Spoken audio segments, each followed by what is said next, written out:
Hola chicos, ¿cómo están? Bienvenidos a la clase 18 ya del programa intensivo de puntaje nacional. Espero que estén muy bien. Los veo a todos conversando activamente en el chat. Me alegro que estén conmigo un día viernes dentro de las clases que son recuperativas. Ya estamos llegando al final del programa, ya casi hemos visto toda la materia que nos corresponde ver.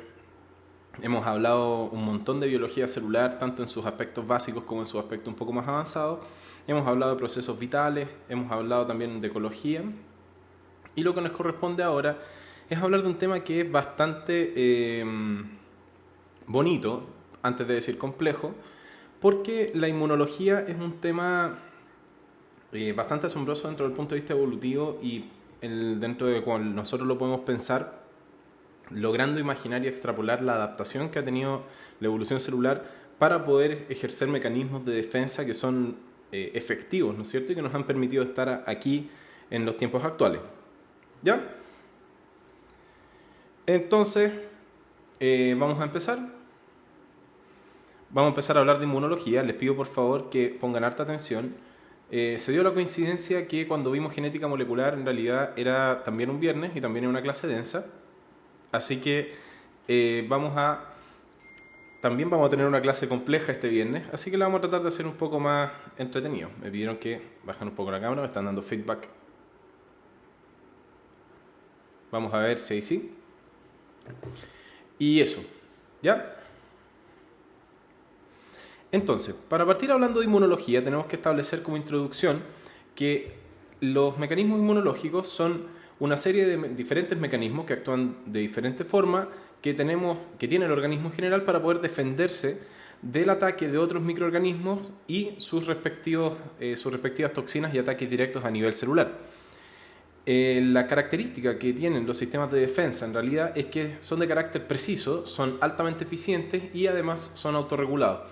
No tienen una regulación desde el sistema nervioso en sí, sino que tienen una autorregulación teniendo líneas específicas que van a coordinar el actuar.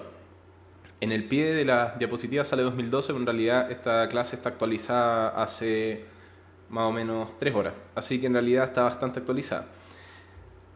¿Para qué existen las barreras de defensa y por qué existen los sistemas de defensa?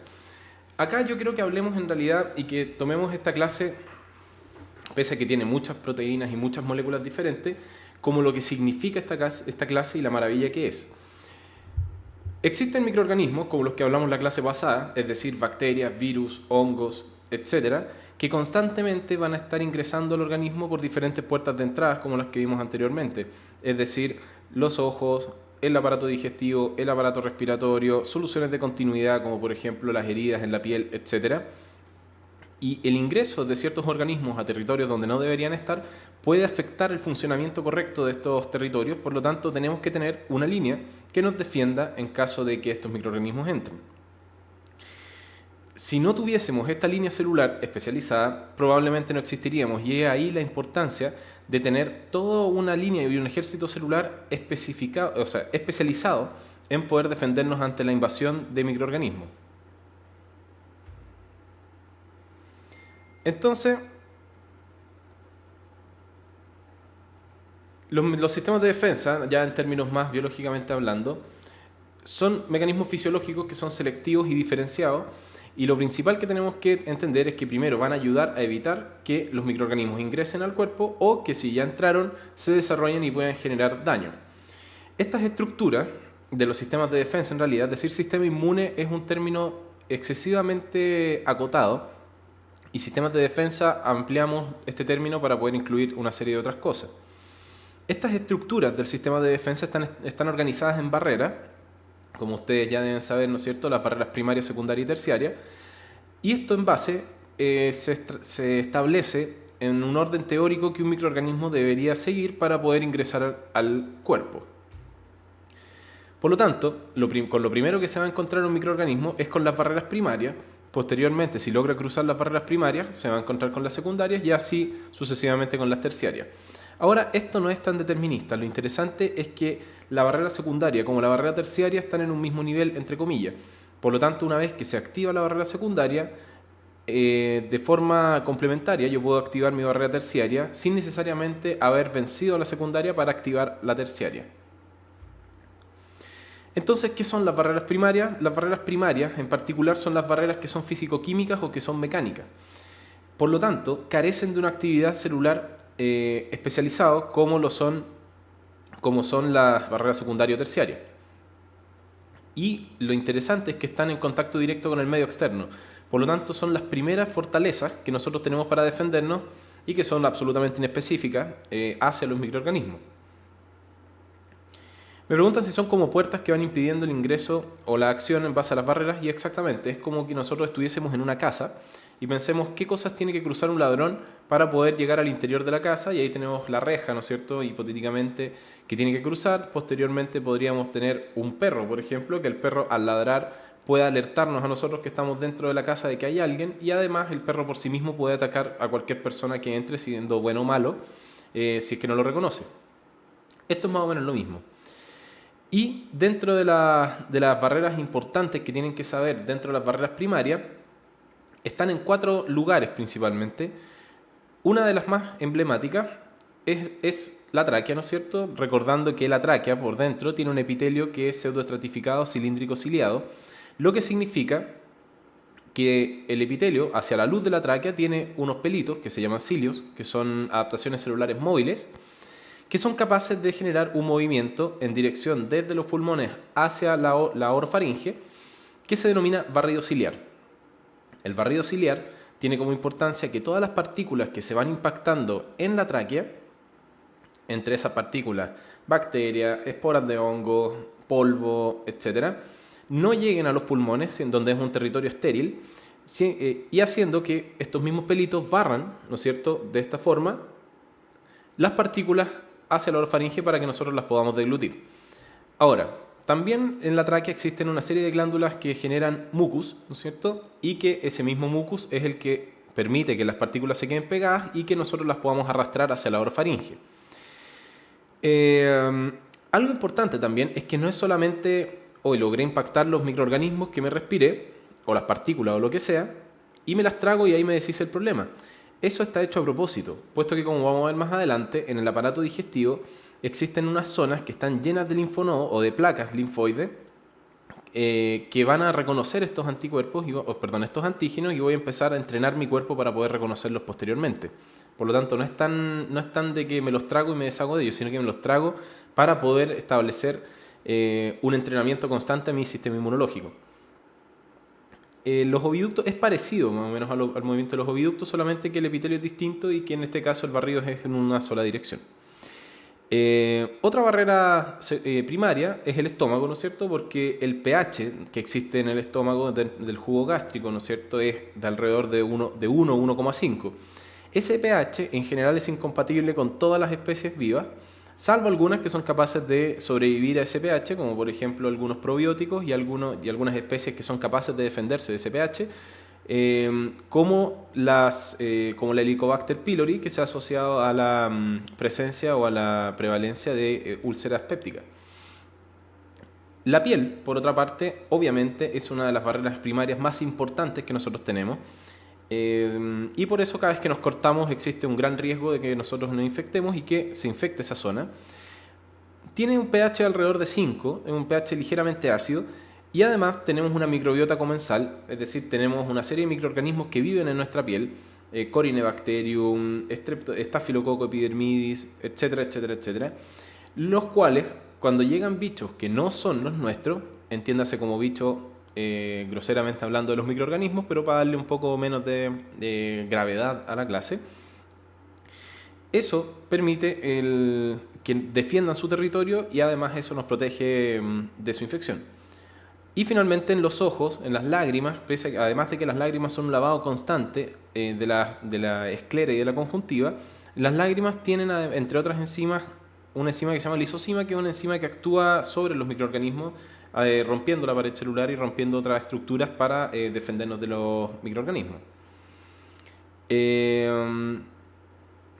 La tos, el estornudo y el vómito, en rigor, podrían llegar a ser mecanismos de defensa. Sin embargo, no están hechos para eso, sino que están hechos para otras cosas. son reflejos en realidad. Y los reflejos obviamente que nos van a defender, pero en realidad está hecho para evitar daño. Entonces cuando, por ejemplo, el estornudo, que se gatilla por la presencia de distintas partículas que pueden generar el estímulo necesario en la mucosa nasal, la idea es sacar esa partícula, porque puede llegar a dañar el epitelio, puede tener bacterias, etc. La tos es lo mismo, se gatilla el reflejo tusígeno. Muchas cosas pueden generar el reflejo tusígeno, pero en particular los elementos que lleguen o irriten la laringe y de ahí para abajo en el aparato respiratorio, la idea es esa, la idea es sacar algo que está molestando, y además el vómito también, pero el vómito puede ser gatillado por una serie de otras cosas, por lo tanto no necesariamente está enfocado hacia el ámbito de las barreras primarias. No se consideran barreras primarias, pero sí pueden tener una función de defensa. ¿Ya? Ahora vamos a hablar un poco más de actuar celular. Las barreras secundarias, ya habiendo cruzado las barreras primarias, que son, recordando, físico-química y mecánica, esta barrera, la barrera secundaria, recuerden que es como el perrito que está defendiendo la casa, es una barrera inespecífica y corresponde a lo que nosotros llamamos en realidad a la inflamación o al sistema inmunológico innato. Acá sí actúan células de forma específica, y las que se destacan dentro de las barreras secundarias son las células que se denominan polimorfonucleares, los leucocitos polimorfonucleares, y las células presentadoras de antígenos, dentro de donde se destacan las células dendríticas y los macrófagos. Lo interesante es que son inespecíficas y son fundamentales para gatillar la respuesta inmunológica adaptativa. Por lo tanto, recuerden que acá se destacan los polimorfonucleares, neutrófilos, eosinófilos y basófilos, y también las células presentadoras de antígenos, donde están las células dendríticas y los macrófagos. Ya lo vamos a ver más en detalle más adelante. Y si llegamos a las barreras terciarias o se activan las barreras terciarias, esta sí es una barrera específica a diferencia de la anterior y corresponde al sistema inmunológico adaptativo. Y aquí se caracteriza principalmente por el actuar de los linfocitos T y los linfocitos B. Por lo tanto, son altamente específicos y son adaptables, es decir, yo puedo entrenarlos para saber reconocer un patógeno en particular. Y dentro de la gama de células que acá actúa, están toda la serie de los linfocitos T, donde están los linfocitos T killer, los linfocitos T helper y los linfocitos supresores. Tenemos los linfocitos B y también tenemos las células presentadoras de antígenos, que son fundamentales para poder echar a andar la barrera terciaria. Si nosotros vemos la celularidad de los sistemas de defensa, vamos a destacar, ¿no es cierto?, que en las primeras filas, más o menos hasta casi la quinta fila, van a destacar la presencia de los polimorfonucleares, en realidad hasta la cuarta, y de ahí en adelante vamos a tener las células que son mononucleares. Probablemente ustedes van a haber escuchado la clasificación de granulocitos y agranulocitos. En realidad, esa es una clasificación no muy utilizada, puesto que todas las células tienen gránulos en su citoplasma. Sin embargo, los gránulos más prominentes o los más importantes son los de los polimorfonucleares. Los eosinófilos, la característica inicial de estas células, eosinófilo, viene de eosina, ¿no es cierto? Y hace alusión a que los gránulos del eosinófilo son ácidos. Los neutrófilos son neutros y los basófilos son básicos, igual que los mastocitos, que son subprimos del tejido conectivo. Todas estas células tienen un núcleo que puede tener cualquier forma, por eso se llaman polimorfos. Sin embargo, el eosinófilo y todos estos tienen una característica nuclear en particular. El neutrófilo es casi trilobulado la mayoría de las veces y tiene una forma como si fuera un Mickey Mouse. El basófilo está casi tapado con los granulos y cuesta ver el núcleo. Y el eosinófilo tiene un núcleo como arriñonado, pero no tan característicamente arriñonado como lo que tiene el monocito, por ejemplo, que es un macrófago que está en la sangre y no ha madurado todavía.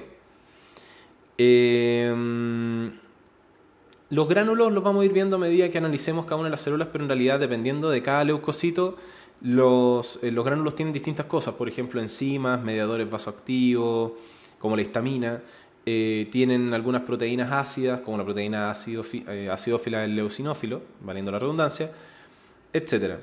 Y en cuanto a los linfocitos, que son núcleos esféricos casi siempre y tienen muy poquito citoplasma, acá pueden ver las funciones que las vamos a ir viendo a medida que vayamos avanzando en la clase. Y lo interesante es que la abundancia, el leucocito más abundante lejos en la sangre es el neutrófilo. Y ya en cuanto a los eosinófilos, que son los que le siguen, los monocitos, que son los precursores de los macrófagos, y los basófilos son bastante escasos. En general, cuando hablamos de linfocitos, vamos a encontrar alrededor Esto es variable, pero alrededor de 2.500 células. En este caso, lo interesante es que uno cuando se enferma de distintas cosas, podemos tener una carga de formas inclinadas hacia los neutrófilos, formas inmaduras, basiliformes, etcétera, hacia los neutrófilos, lo que nosotros denominamos desviación izquierda, y podemos estar cargados hacia los linfocitos, hacia la serie de los linfocitos, lo cual nosotros llamamos desviación derecha. Y hay distintas enfermedades que se inclinan hacia una u otra, no viene el caso hablarlas ahora. Si nos vamos a la diferenciación celular, dentro de toda la serie que compone los sistemas de defensa, tenemos los progenitores comunes, ¿no es cierto? Y acá nos vamos a diferenciar hacia las líneas linfoides y hacia las líneas mieloides. Las líneas mieloides, como ustedes saben, son las que van a desarrollar todas las células de la sangre principales, entre comillas, como los eritrocitos, las plaquetas que provienen de los megacariocitos.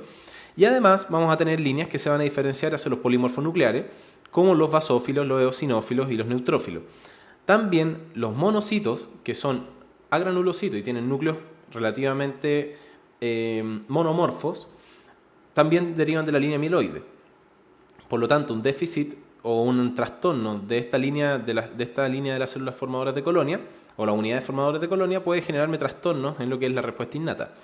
Y por otro lado, tengo las unidades formadoras de colonias de la línea linfoide que se van hacia la diferenciación y la formación de los linfocitos. Por lo tanto, esto es la parte interesante, que se dividen en las dos grandes líneas que forman la hematopoiesis, que son las líneas linfoides y las líneas mieloides. Ya entrando un poco hacia los tipos de inmunidad, esto lo habían preguntado en alguna clase, creo, tenemos dos tipos o formas de adquirir inmunidad. Una son las formas naturales y las otras son las formas artificiales. Dentro de cada una vamos a tener formas activas y formas pasivas. ¿Qué significa activa y qué significa pasiva? Activa significa que, independiente de dónde venga, yo voy a hacer que mi sistema inmunológico se active para poder generar la inmunidad en este caso. Y la pasiva significa que yo no necesito activar mi sistema inmunológico, sino que yo le entrego la inmunidad nueva, ya la entrego hecha. Por lo tanto, dentro de las inmunidades naturales, pasiva, la que más destaca es la placenta y la leche materna y el calostro, ¿no es cierto? La placenta, que es el órgano que ayuda, entre todas las funciones importantes que tiene la placenta, se transfieren anticuerpos desde la madre hacia el feto, y en el calostro y la leche materna lo mismo. Mientras que la inmunidad natural activa, por ¿no es cierto?, consenso y lo más clásico que hay, es exponer al sistema inmunológico a un antígeno para que reaccione y genere inmunidad. Mientras que las inmunizaciones artificiales, también tengo pasivas y activas. Una pasiva, por ejemplo, es la administración de un suero que tenga determinados anticuerpos. Por ejemplo, los sueros que se están empleando hoy en día para el tratamiento experimental del virus ébola o la enfermedad por virus ébola. Y la inmunidad artificial activa clásica, y esto sí lo preguntan, son las vacunas. Porque yo administro un microorganismo que puede ser atenuado, un segmento de un microorganismos vivos o toxina, y mi sistema inmunológico los va a reconocer y va a fabricar las defensas para que cuando me afecte el microorganismo real, no me afecte tan fuerte. Entonces, ¿cuál es la gran maravilla de la respuesta inmune? Con todo lo que hemos hablado, es saber reconocer lo ajeno de lo propio. Las células del sistema inmunológico, tanto de las barreras secundarias como terciarias, son capaces de saber qué es lo nuestro y qué no es lo nuestro. Y eso es una maravilla que en términos biológicos es casi incomprensible de que esto haya pasado al azar. Y lo vamos a ir desglosando a medida que vayamos avanzando en la clase. Las vacunas que nos ponen cuando somos chicos en realidad tienen un montón de ayudas, pero las principales es generarnos las defensas contra enfermedades que son prevalentes en nuestro medio y que podamos estar vivos y que no tengamos mortalidad asociada a esas enfermedades. Por ejemplo, la mortalidad por coqueluche en este país es casi nula. La mortalidad por sarampión, por ejemplo, también. Tuberculosis seguimos teniendo y es una enfermedad activa en este país. Y gracias a que tenemos vacuna hemos podido controlarla relativamente. Y así sucesivamente con todas las vacunas que tenemos. La vacuna del neumococo, la vacuna de la hepatitis A, que se incluyó en la 15ª región, y las vacunas contra el meningococo, las vacunas contra la hepatitis B, que está incluida dentro de la pentavalente, etcétera, etcétera. Entonces, pasando al concepto de órganos linfoides, los órganos linfoides, fíjense que todavía no hemos hablado de nada de respuesta inmune. Por lo tanto, este es un concepto súper importante antes de hablar todo eso. Los órganos linfoides son órganos que se asocian directamente tanto en la activación como la proliferación o incluso la maduración de las células inmunológicas y casi siempre se asocia al linfocito. Por lo tanto, yo tengo todos mis órganos linfoides y los voy a separar en dos. Voy a tener unos órganos que se llaman CLO, ¿no es cierto?, que son los órganos linfoides capsulados, y el MALT, ¿no es cierto?, que son el tejido linfoide asociado a mucosa. Dentro de los órganos linfoides clásicos que tenemos que hablar está el vaso, con B larga y Z, que está ubicado en el hipocondrio izquierdo, que es la esquina superior izquierda del abdomen. Tiene la forma que ustedes pueden ver ahí, y como función principal del vaso es la degradación de los eritrocitos, pero además tiene dos estructuras, como ustedes pueden ver. Tiene una estructura que se llama pulpa roja y otra estructura que se llama pulpa blanca, y tiene una serie de folículos que ustedes pueden ver acá como conjuntos pálidos en el centro y un poquito más morados hacia afuera, que se llaman folículos linfáticos, que se caracterizan por tener formas inmaduras de linfocitos en el centro, y a medida que me voy acercando a la periferia obtengo formas maduras de linfocitos. Por lo tanto, es un órgano muy importante dentro de lo que es la presentación de antígenos y la proliferación de linfocitos específicos para un determinado antígeno. Otro órgano súper importante es el timo. El timo es una glándula temporal que se ubica en la zona retroesternal, es decir, está atrás del esternón, y alrededor de los 12-13 años el timo sufre un fenómeno que se llama agenesia, ¿no es cierto?, que empieza a desaparecer de a poco. Lo interesante es que el timo participa activamente en el entrenamiento de los linfocitos T, y de ahí viene el nombre de los linfocitos T. Y es súper interesante y lo vamos a hablar a su debido tiempo, pero esa es la función que tiene el timo.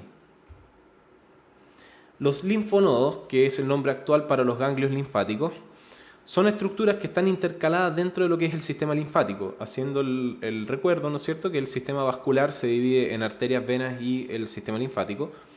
El sistema linfático son vasos, ¿no es cierto?, que van en paralelo muchas veces a los vasos sanguíneos, que transportan linfa, siendo la linfa un líquido, ¿no es cierto?, que se obtiene por el drenaje del exceso de líquido intersticial, que contiene proteínas y contiene una serie de células linfáticas y que se depositan en el torrente sanguíneo a la altura de las venas brachiocefálicas. Y hay distintos calibres de vasos linfáticos que no los vamos a hablar ahora, pero lo interesante es que intercaladamente y en zonas estratégicas del organismo tenemos una serie de estructuras que son de distintos tamaños y distintas formas, que son los linfonodos. Entonces, lo interesante es que, por ejemplo, tenemos un anillo linfático en la zona de la cavidad oral que se llama anillo linfático de Waldeyer, que está compuesto por, ¿no es cierto?, el adenoide, las amígdalas palatinas, y que tiene obviamente una función esencial para el reconocimiento de los antígenos que van llegando a esa zona. Tenemos una serie de cadenas linfáticas en las axilas, en el drenaje del tórax, ¿no es cierto?, tenemos en la ingle, en el cuello, etcétera, y más de alguno que le dio una amigdalitis tiene que haber tenido o sufrido alguna vez que le dijeron tenés ganglios o tienes ganglios. ¿Ya? La linfa se mueve igual que como se mueve como se mueve la sangre en las venas, ¿no es cierto?, que no tiene una bomba que la impulse, pero con la propia contracción muscular se va moviendo la linfa, y los vasos linfáticos también tienen válvulas para poder vencer la fuerza de gravedad.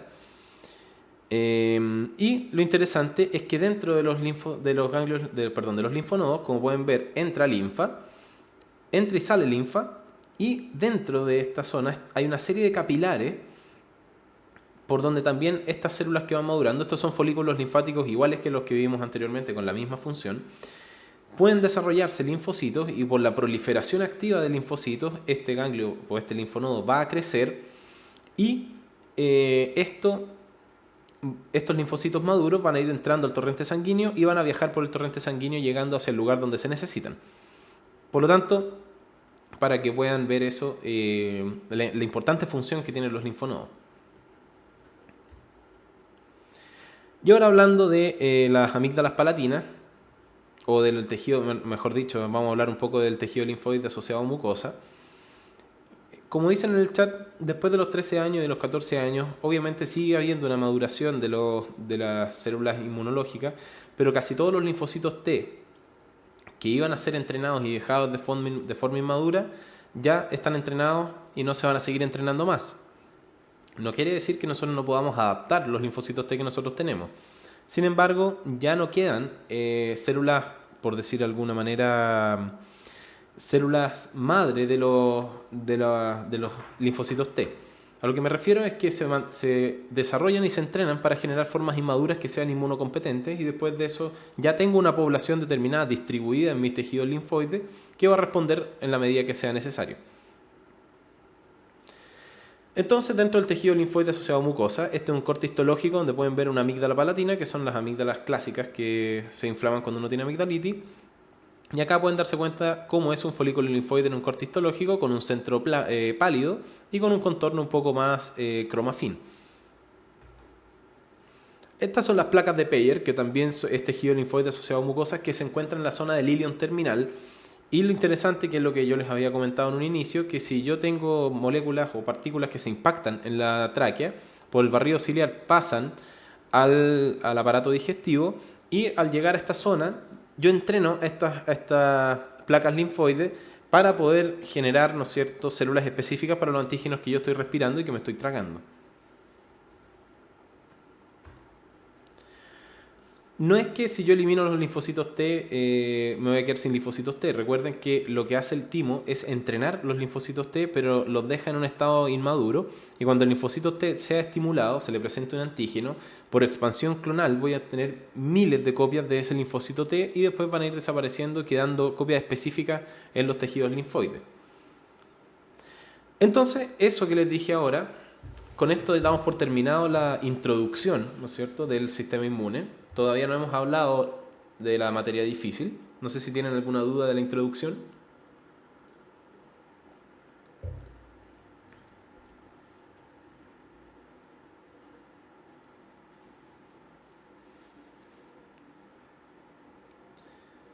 Ya, entonces,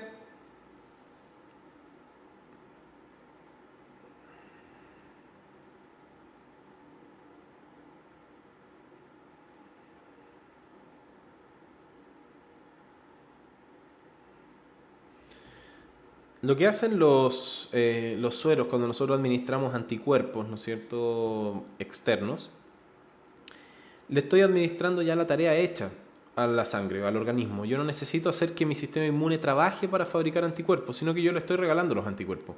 Por lo tanto, como yo fabrico los anticuerpos, es una inmunidad artificial, pero es una inmunidad artificial pasiva, porque yo no hago que mi cuerpo fabrique anticuerpos, sino que yo le regalo los anticuerpos. Ya, entonces con eso vamos a dar la primera mención de la clase de hoy antes de entrar en la montaña rusa, ¿no es cierto? Y es que recuerden que los espíritus emprendedores cuidan el medio ambiente. Por lo tanto, recuerden que la Universidad Mayor es la universidad para los espíritus emprendedores. Más información en umayor.cl. Ya, entonces ahora vamos a empezar con la materia más difícil. Entonces, hablando de sistema inmunológico o sistema inmune, como definición de libro, es una línea altamente diferenciada y especializada de células, ¿no es cierto?, que está entrenada para reconocer, gatillar y eliminar microorganismos que ingresen al reconocer microorganismos que pueden dañar al cuerpo, entre ellos virus, bacterias, hongos, protozoos, etc. Y en términos, ¿no es cierto?, académicos, existe una línea innata y una línea adaptativa que funcionan de manera distinta, pero están conectadas entre ellos. ¿Ok? Yo acá quiero que pongan bastante atención. Este PowerPoint yo se lo voy a entregar después, pero esta es una clase que está basada en un libro de inmunología, y que lo que busca en realidad es explicar muchas cosas que se omiten a veces cuando este tema se enseña en los colegios. Generalmente se enseña que el sistema innato está hecho de esto y que actúa de esta forma, y el adaptativo se activa así y este así, y fin. Entonces acá lo que vamos a hacer es cruzar las cosas y lograr entender cómo esto actúa, porque en realidad traten de pensar ustedes como una célula logra saber que algo es de su propia economía, de lo que tiene que defender, y saber reconocer lo que no es de acá y saber activar todo el ejército para poder defenderse contra eso. ¿Ya? Vamos a partir hablando primero de la respuesta inmune innata y después nos vamos a pasar a la adaptativa celular y a la adaptativa humoral. Entonces, dentro de la respuesta inmune innata, lo primero que destaca acá, dentro de las características más importantes, es que no es selectiva, ataca todo. Y es fundamental para poder activar la respuesta inmune adaptativa.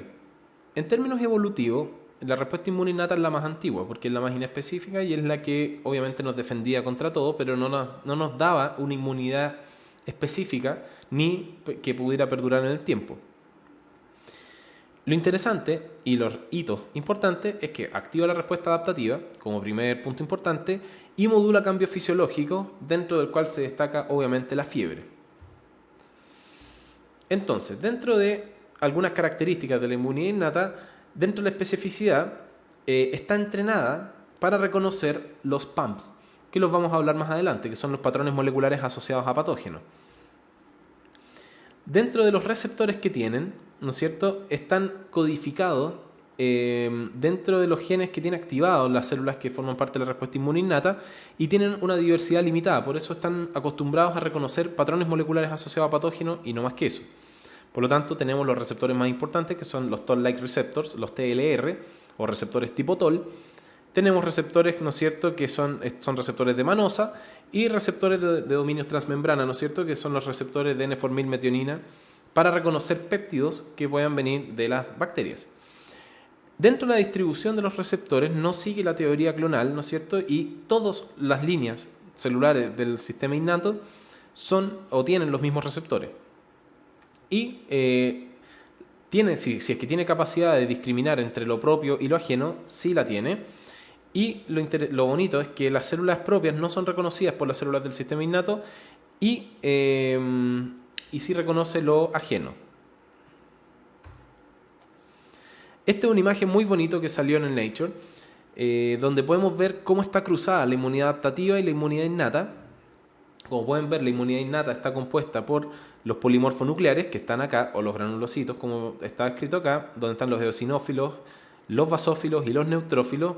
Tenemos las células, los linfocitos natural killer o asesinos naturales, las células presentadoras de antígenos, los mastocitos que se arrancaron por acá y el complemento.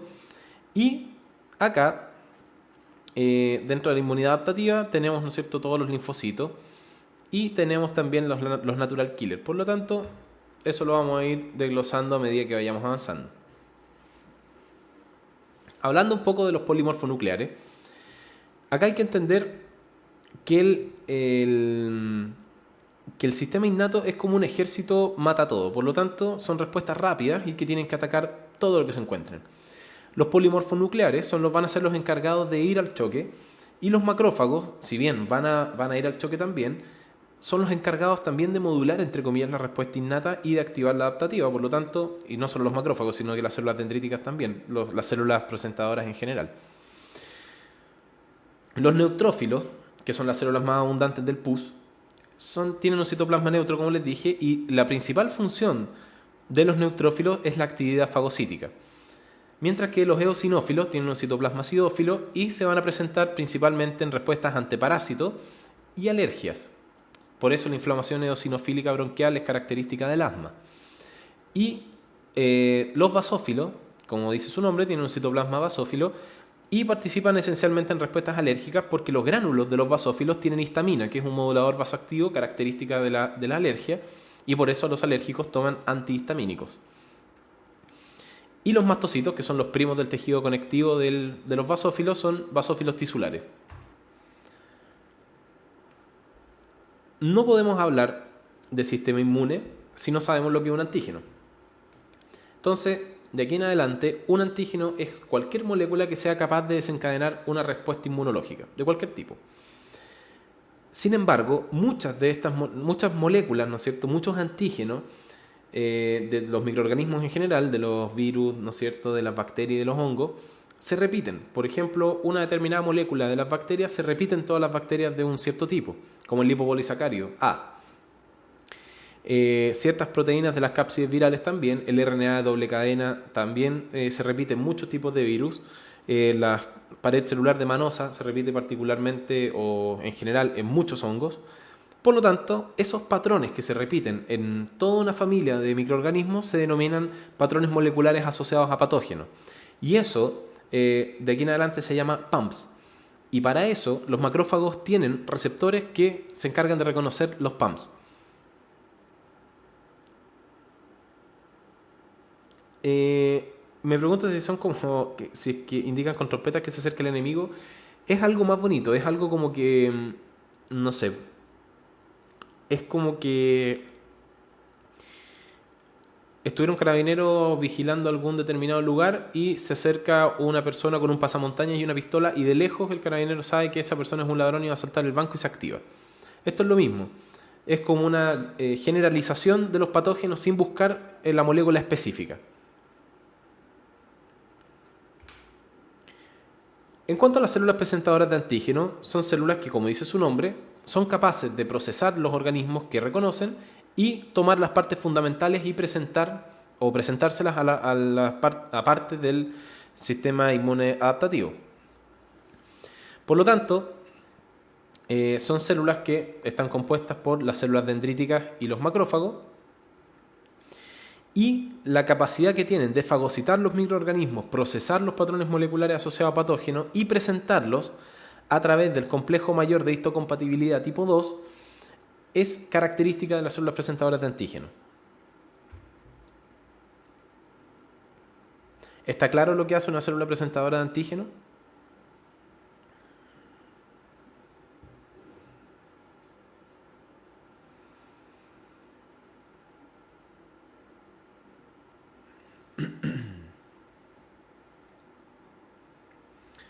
A ver, vamos a hacerlo de nuevo. Yo tengo líneas celulares que vimos los polimorfos nucleares, ¿no es cierto?, que tienen funciones en particular asignadas. El neutrófilo fagocita, el eosinófilo puede fagocitar, pero está asociado también a alergia y a defensa contra parásitos, el basófilo con las alergias, etc. Sin embargo, las células presentadoras de antígenos, como dice su nombre, son las encargadas de tomar un bicho, arreglarlo, ¿no es cierto?, y decirle a las respuestas adaptativas, oye, mira, este tipo por fuera tiene esta proteína, por lo tanto cualquier bicho que veáis con esta proteína, cómetelo o mátalo.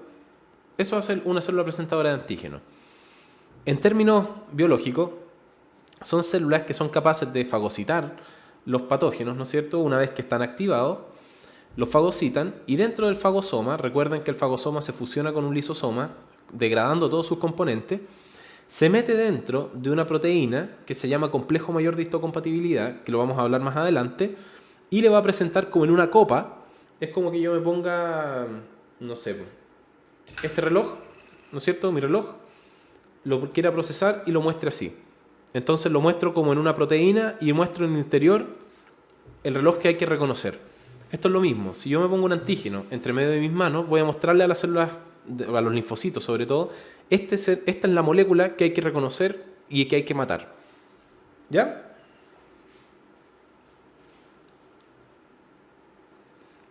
Vamos a hablar de los complejos mayores de histocompatibilidad a continuación, no se preocupen.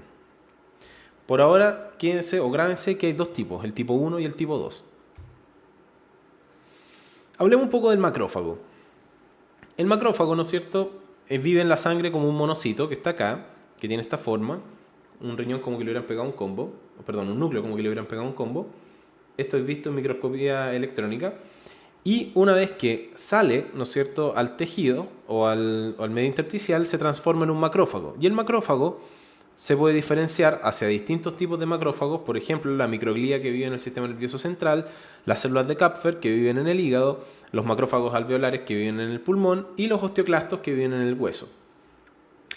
Y además, un macrófago activado, ¿no es cierto?, que llega al tejido intersticial, tiene una serie de características, ¿no es cierto?, sobre todo a nivel molecular, que vamos a ir viendo a continuación. Hay un fenómeno muy bonito que se llama rolling intravascular. Yo tengo un monocito, ¿no es cierto?, o un leucocito en este caso, es un neutrófilo, y este es un fenómeno que se repite tanto en los monocitos como en los como en los otros tipos de leucocitos. Vamos a tomar el ejemplo con el monocito para poder extrapolarlo al macrófago. Un macrófago, ¿no es cierto?, que llegó al lugar donde está la infección, se activó y empieza a enviar moléculas que se llaman citoquinas, que ya vamos a hablar lo que hacen, llegando al endotelio vascular. Acá arriba es como que estuviéramos en la luz del capilar y acá abajo estamos en el medio tisular. Y estas moléculas actúan en el endotelio, haciendo que una serie de proteínas empiecen a expresarse que se agrupan dentro de lo que nosotros conocemos como moléculas de adhesión intercelular o intracelular. Estas moléculas es como que tuvieran un velcro y estos leucocitos que están flotando, ¿no es cierto?, empiezan a girar en el endotelio, reconociendo a través de distintos receptores que tienen estas moléculas, como por ejemplo este ligando de selectina, que es una molécula de adhesión celular. Este leucocito empieza a girar y se ancla y queda pegado a esa zona. Entonces, con más citoquinas, ¿no es cierto?, estas proteínas que empiezan a expresarse en el endotelio hacen que este leucocito se quede pegado a una determinada zona hasta que ocurre un fenómeno que se llama diapédesis, en el cual el leucocito cruza el endotelio y sale hacia la matriz extracelular. Por lo tanto, es como que el leucocito queda anclado a un pedazo del endotelio y después el mismo leucocito migra hacia la zona donde se requiere. Y a través de moléculas que se llaman quimoquinas, el leucocito sabe dónde tiene que llegar hasta que llega, se activa y empieza a ayudar en el combate contra un determinado microorganismo. Entonces, en términos, ¿no es cierto?, más ordenados, tenemos el leucocito flotando, luego primero viene la fase de Rolling, donde se ancla a las moléculas de adhesión celular que empieza a expresar el endotelio por activación del macrófago.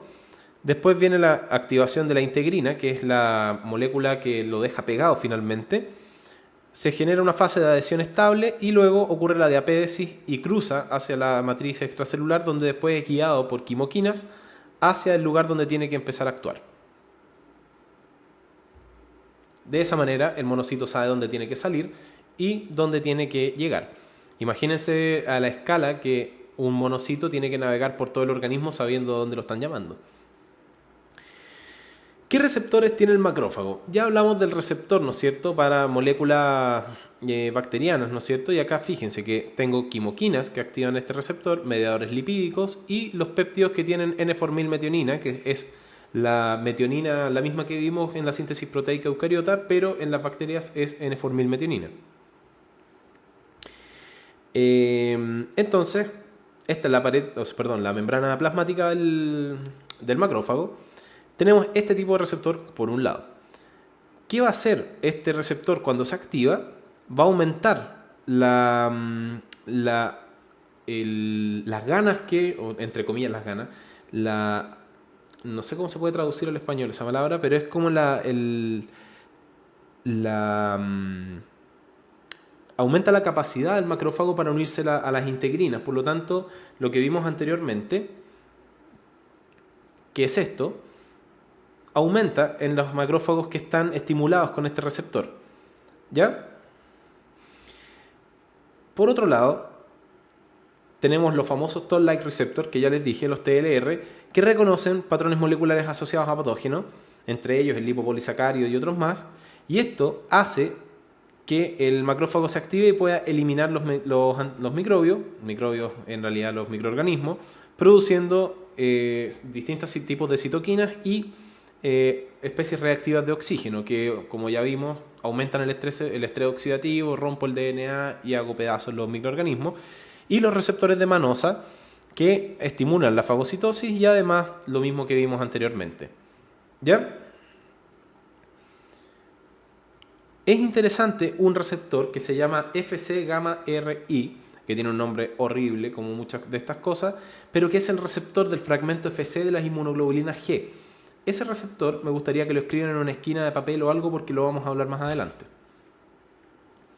Esta es la parte entretenida. Los receptores tipo Toll, o los Toll-like receptors de aquí en adelante, los TLR, es una de las principales familias de receptores que tiene el macrófago. Esto es súper importante porque estos receptores, hay más de 10 u 11 familias, ya no me acuerdo exactamente, pero hay alrededor de 10 familias de Toll-like receptors que todos tienen genes diferentes, pero todos tienen la misma función. Estos receptores reconocen patrones moleculares asociados a patógenos, sin embargo, no es solamente esa la función que tiene. La función más importante es que al activar un Toll-like receptor, estimula la síntesis de proteínas de diferenciación de clúster específicas, las proteínas CD, que son necesarias para lograr una correcta estimulación de los linfocitos T helper o los linfocitos T coordinadores. Estos linfocitos T helper que todavía no están activados se denominan ingenuos, entre comillas. La traducción al español vendría a ser más acotada como inmaduro, o los linfocitos T helper naive. Y este fenómeno de estimular el Toll-like receptor y hacer que el macrófago exprese estas proteínas es fundamental para la integración entre la respuesta inmunológica innata y la respuesta inmunológica adaptativa. Si yo no estimulo este receptor, mi macrófago es incapaz de activar la respuesta adaptativa, por lo tanto, es la parte importante. En este caso, les presento esta fotografía que en realidad es bastante poco amigable. Este es el Toll-like receptor, el tipo 4, que es uno de los más importantes, y como cascada principal podemos ver que la activación, entre algunas otras cosas, hace que yo aumente la expresión de un factor de transcripción que se llama nuclear factor kappa beta. El nuclear factor kappa beta es un factor proinflamatorio. Esto significa que una vez, por ejemplo, que yo tenga una zona donde necesito mi respuesta inmune innata, la potencio una vez aumentando la expresión del nuclear factor kappa beta, que hace que se transcriba una mayor cantidad de genes que van a fabricar proteínas de fase aguda, como el factor de necrosis tumoral alfa, interleuquina 1, 6, etc. Por eso, cuando yo tomo corticoides para la inflamación, lo que hacen los corticoides es inhibir la expresión del nuclear factor kappa beta. ¿Ya? Eso era para mostrarles más o menos lo que podía hacer. Ahora vamos a hablar un poco del complejo mayor de histocompatibilidad. Esta palabra tan complicada, ¿no es cierto? Que en inglés también se puede decir complejo principal de histocompatibilidad, hay bastantes otros nombres. Es un conjunto de genes, a diferencia de decir es una proteína o es un receptor, etc. Son un conjunto de genes característicos de cada individuo que codifican una proteína de tipo inmunoglobulina de membrana. Los tipos que a nosotros nos interesan es el tipo 1 y el tipo 2. ¿Por qué hay un tipo 1 y un tipo 2? El más fácil de aprender es el tipo 2, porque el tipo 2 solamente está en las células presentadoras de antígeno y en los linfocitos B. Mientras que el tipo 1 está en todas las células nucleadas del organismo. ¿Para qué me sirve uno y para qué me sirve el otro? El tipo 2 está hecho para presentar antígeno de patógenos extracelulares.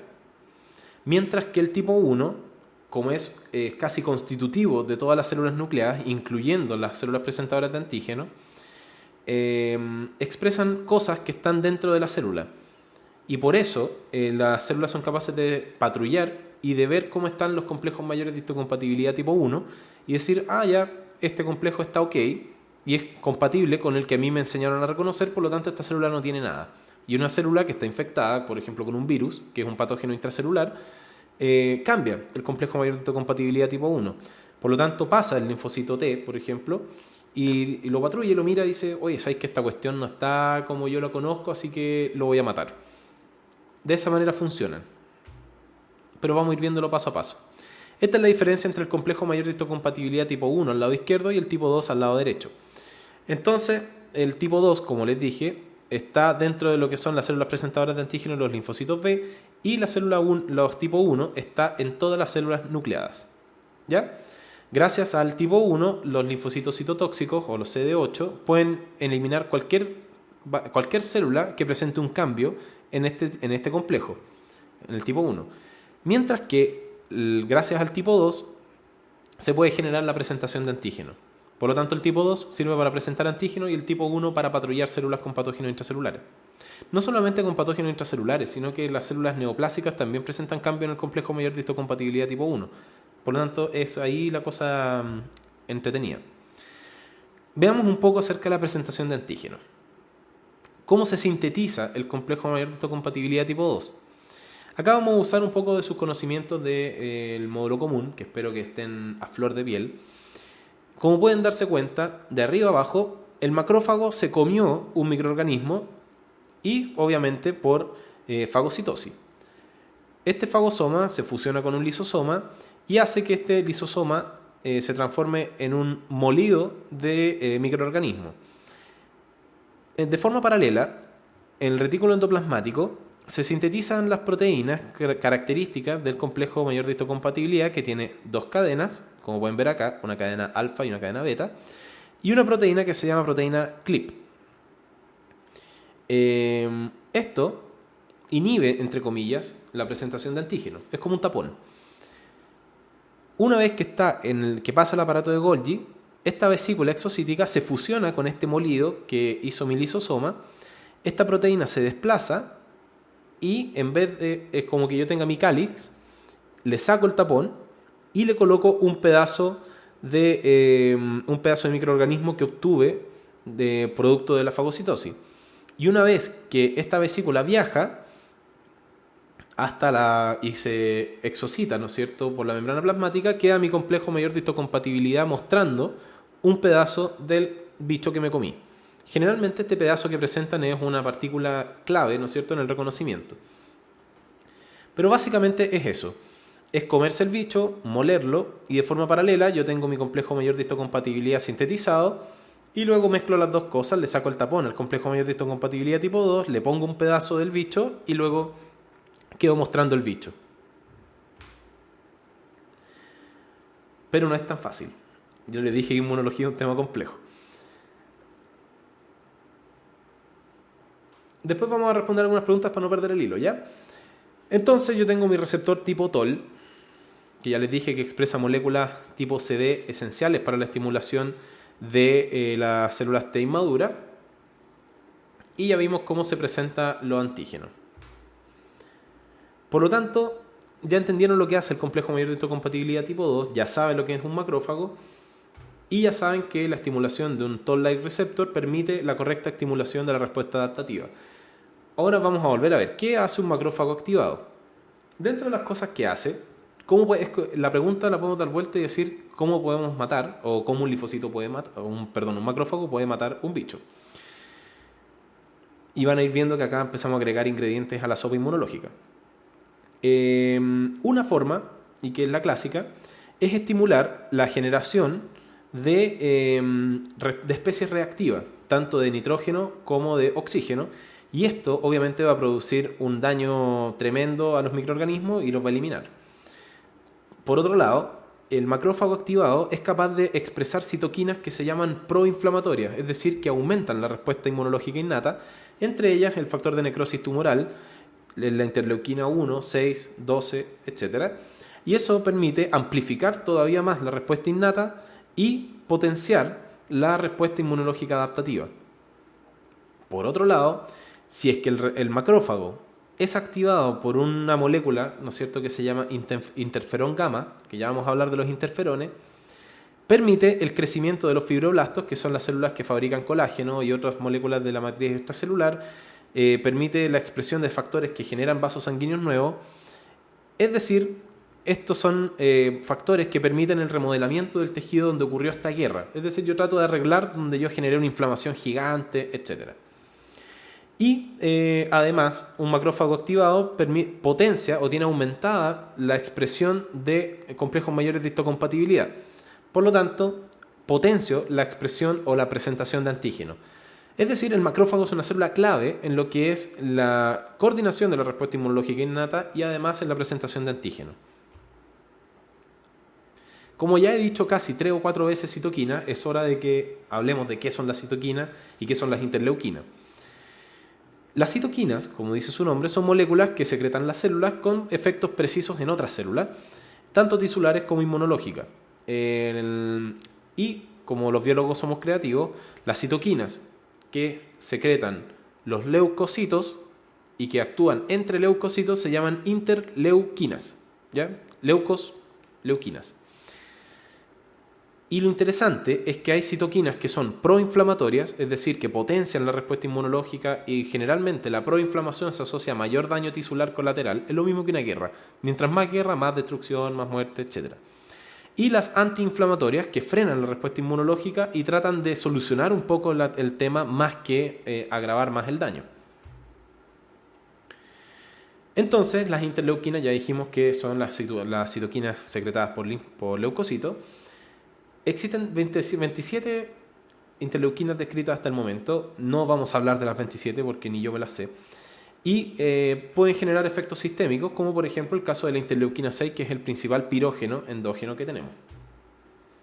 ¿Cuáles son las que me importa que más o menos sepan qué es lo que hacen? La primera es la interleuquina 1, porque es la primera. Es una interleuquina, ¿no es cierto?, que es una interleuquina proinflamatoria y es de fase aguda, es decir, es rápida. Y la función que tiene es comunicar a las células innatas y adaptativas sobre dónde está el lugar de la infección. La interleuquina 6 hace cosas parecidas a la 1, pero la principal función de la interleuquina 6 es modificar el set point hipotalámico para poder generar fiebre. El factor de necrosis tumoral, el TNF, sobre todo el alfa, induce una serie de modificaciones fisiológicas y además potencia la actividad de los macrófagos, activa los macrófagos y además inclina la balanza hacia la producción de citoquinas proinflamatorias. Y además la interleuquina 12 estimula la diferenciación de las células adaptativas, es decir, de linfocitos y de linfocitos natural killer. Esta es una tabla bien bonita que no vamos a hablar en su totalidad, pero acá pueden ver de dónde vienen los orígenes de las distintas interleuquinas y además los principales targets y los efectos biológicos. Para lo que sí voy a usar esta tabla es para hablarle, por ejemplo, de la interleuquina 10, que es una interleuquina antiinflamatoria, igual que la interleuquina 14, que nos sale acá, que promueve la diferenciación hacia un tipo especial de células helper y además reduce la expresión de coestimuladores y de las moléculas presentadoras de antígeno, por lo tanto frena un poco la respuesta inmunológica, al igual que el factor de crecimiento transformante beta y otras más que no salen acá.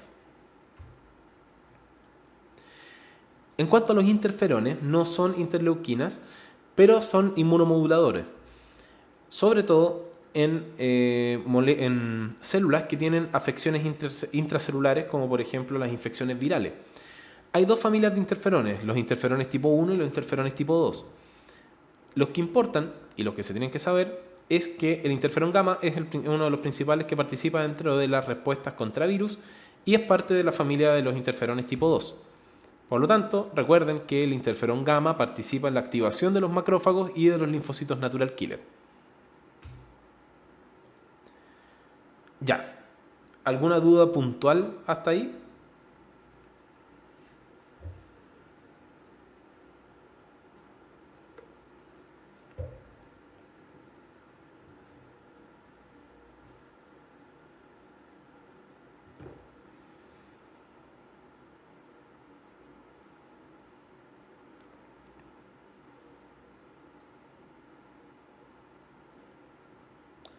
Ya. Entonces, vamos a hablar de la presentación del antígeno. Si se dan cuenta, la respuesta innata, que básicamente podrían haberles contado que participan los macrófagos y presentan antígenos y ahí se acabó, es muchísimo más complejo de lo que podrían haber creído y todavía no terminamos.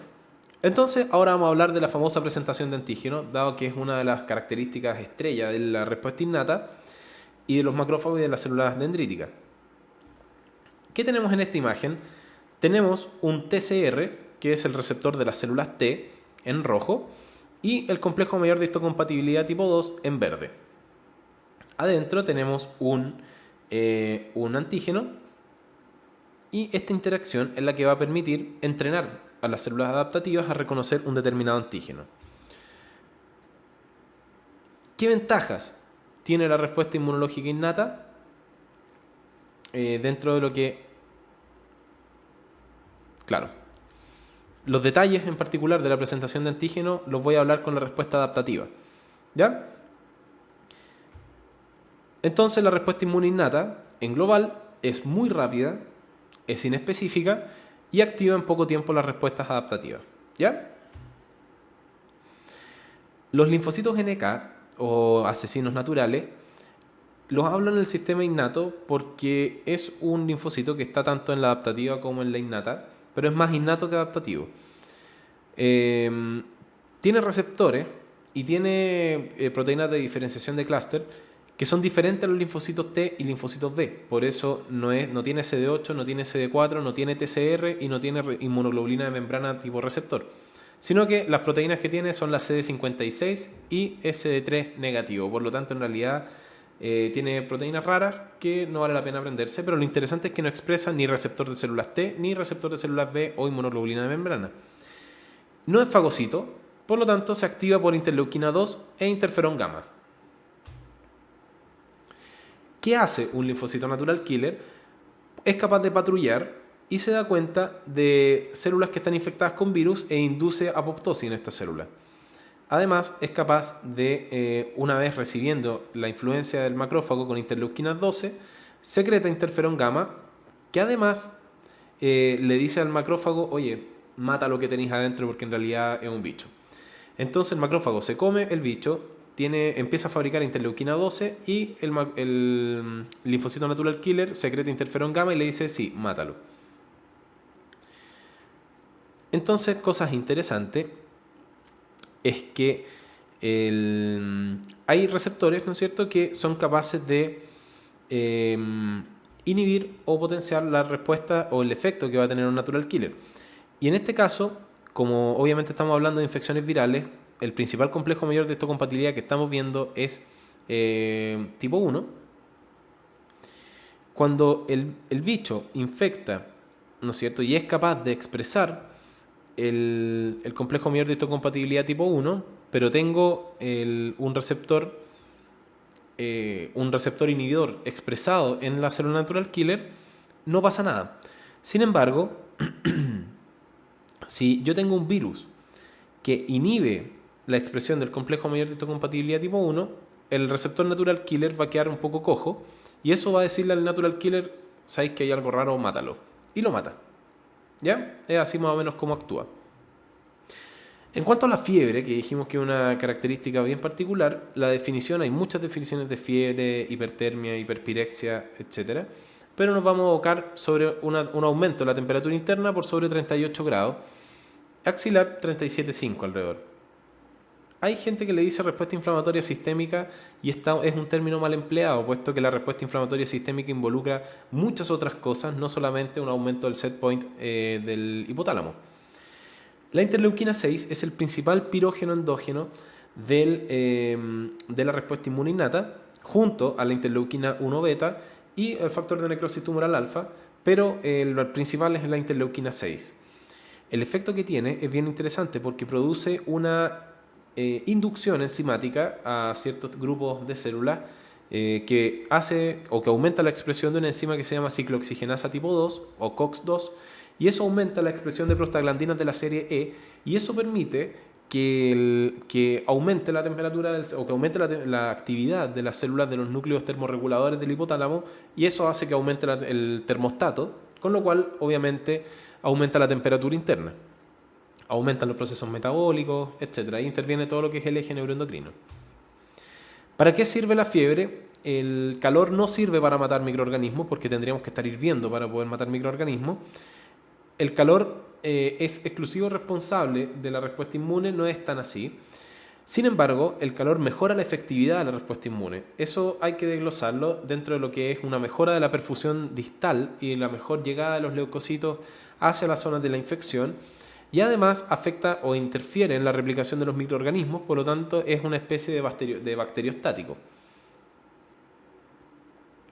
Obviamente cuando ya supera cierto margen, mayor alrededor de 41, 42 grados, el set point se puede perder y ahí comienza un fenómeno en que la temperatura empieza a subir sin control, ya hay daño del sistema nervioso central y ahí ya entramos obviamente en una fiebre, ya no es fiebre en realidad, y ahí la persona puede fallecer de fiebre. Dejo esta misma imagen porque ahora vamos a ver cómo un linfocito T inmaduro es capaz de activarse con la presentación de antígeno y al mismo tiempo que el receptor tipo TOL permite la expresión de moléculas coactivadoras para que el linfocito T helper se diferencie hacia la línea que corresponde.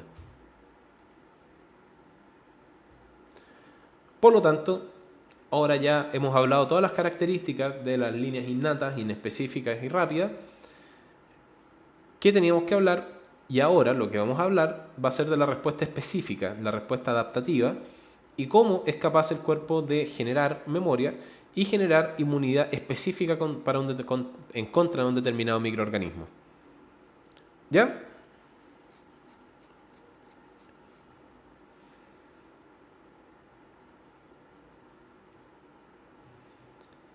Eso. Tomen aire, boten. Y ahora vamos a seguir con la respuesta inmune adaptativa, que a diferencia de la respuesta inmune innata, es selectiva, muy eficiente, la innata también es muy eficiente, y con gran diversidad caracterizada por el actuar de los linfocitos T y B. Es más reciente que la respuesta innata y por su actuar se divide en una respuesta adaptativa de línea celular y otra respuesta adaptativa de línea humoral. ¿Ya?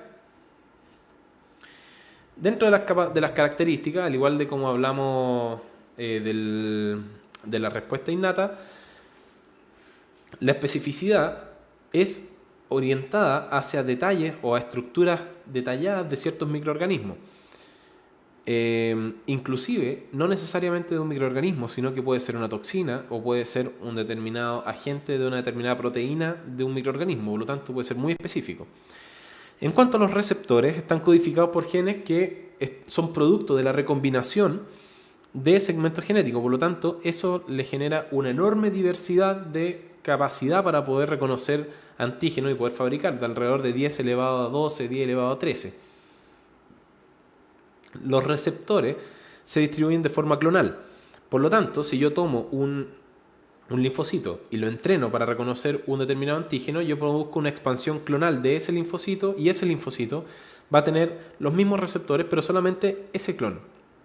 Puedo tener otros linfocitos con otra expansión clonal y otros receptores. En cuanto a la discriminación de lo ajeno de lo propio, también lo tiene, al igual que las otras características. Pero además tenemos otras características que son parte de la respuesta adaptativa. Todos los antígenos van a gatillar respuestas adaptativas, por lo tanto es bastante específico. Además, es muy diverso, genera memoria, forma parte de la expansión clonal, que lo vamos a ver más adelante, es capaz de especializarse y puede contenerse a reaccionar y tiene una propia homeostasis para poder evitar pics violentos o una respuesta contra nosotros mismos. Además, tiene falta de reactividad uno mismo, que es súper importante. Entonces, ¿cuáles son los tipos de respuesta adaptativa? Ya dijimos que hay una línea celular y una humoral. En la respuesta adaptativa celular se caracteriza por el actuar de los linfocitos T citotóxicos. Y la humoral se caracteriza por la producción de anticuerpos y de memoria inmunológica, es decir, del actuar de los linfocitos B. Y los linfocitos T helper son fundamentales para ambos. ¿Ya? Vamos a partir hablando de la respuesta inmune celular, caracterizándola, ¿no es cierto?, como el actuar de los linfocitos TCD8 o citotóxicos. Es altamente efectiva contra, microorganismos intracelulares, es decir, virus y bacterias intracelulares, y procesos neoplásicos. Y la forma de actuar de esta línea es inducir citotoxicidad para eliminar la totalidad de la célula infectada, es decir, actúa destruyendo el reservorio de los microorganismos. Para poder actuar, o para que el linfocito T citotóxico pueda actuar, se necesita que la célula o el reservorio que va a estudiar exprese el complejo mayor de histocompatibilidad tipo 1. Hablemos un poco de los linfocitos T. Los linfocitos T se llaman así porque son entrenados en el timo. Y son células diferenciadas que presentan un receptor que se llama Toll-like receptor. Perdón, nada que ver el Toll-like receptor. Un receptor de células T que pertenecen a la respuesta adaptativa, y ese receptor es característico de todos los linfocitos T. Hay linfocitos T killer o citotóxicos que expresan una proteína de diferenciación de clúster 8 o CD8 y los coordinadores o helper que expresan la CD4. Dentro de los helper también yo tengo dos poblaciones distintas.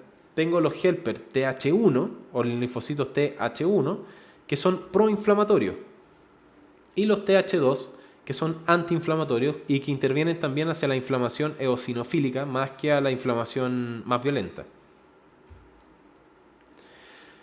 ¿Cuáles son las diferencias entre los linfocitos T helper y los linfocitos killer? Acá tenemos dos células presentadoras de antígeno, una expresando el complejo mayor de histocompatibilidad tipo 1, acá está el péptido, ¿no es cierto?, que estoy expresando como antígeno, y acá tengo en la parte de arriba una célula killer y en la parte de abajo una célula helper, o una célula o un CD4 y un CD8. El CD8 y el CD4 van a expresar el TCR, pero la proteína de diferenciación de clúster, y fíjense lo interesante, la CD8 permite que el TCR interactúe muy de cerca con el complejo de histocompatibilidad tipo 1, mientras que el CD4 no se acopla al complejo mayor de histocompatibilidad tipo 1, sino que se acopla al 2.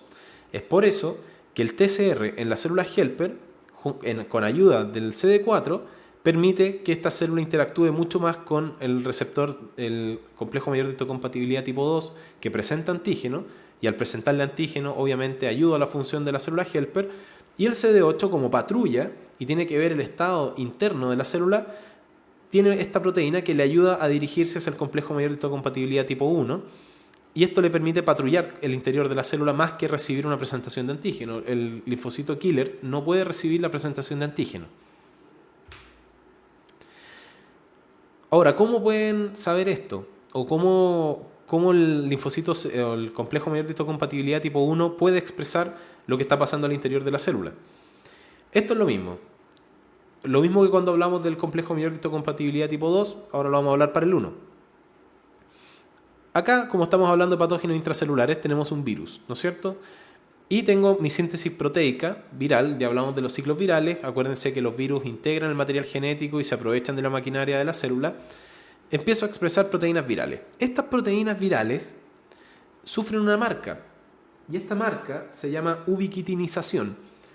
El que le agreguen ubiquitina a las proteínas que se están formando para la célula, esto ustedes todavía no lo conocen porque es parte de lo que es biología celular de la universidad, pero todas las proteínas que están ubiquitinizadas significa que van a ser enviadas a una estructura que se llama proteasoma.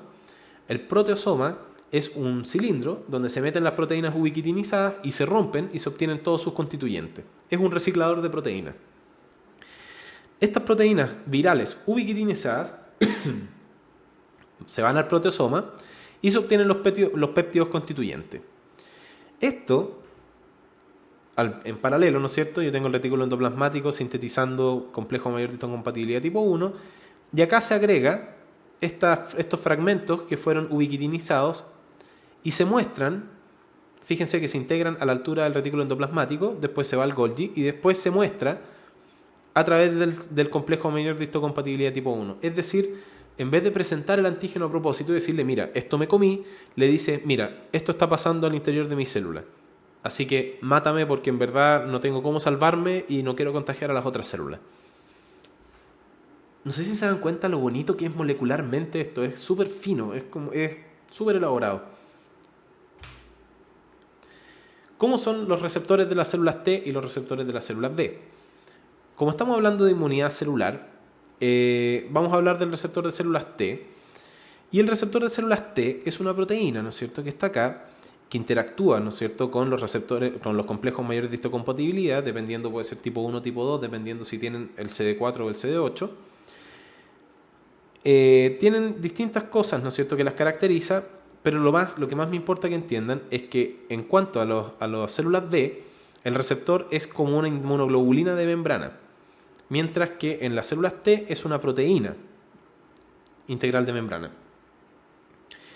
¿Qué formas reconocen? Los linfocitos B reconocen macromoléculas, reconocen pequeñas señales químicas y distintas conformaciones moleculares que se llaman epítope.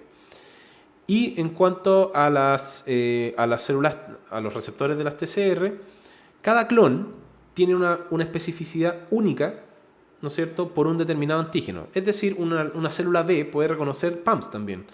Pero el TCR, como yo tengo un solo TCR, cuando yo soy inmaduro, y mi macrófago me entrena y me dice actívate para el antígeno A, yo después me activo y empiezo a proliferar por mitosis y toda esa línea que proliferó tiene un solo TCR entrenado para reconocer una determinada molécula asociada a un patógeno.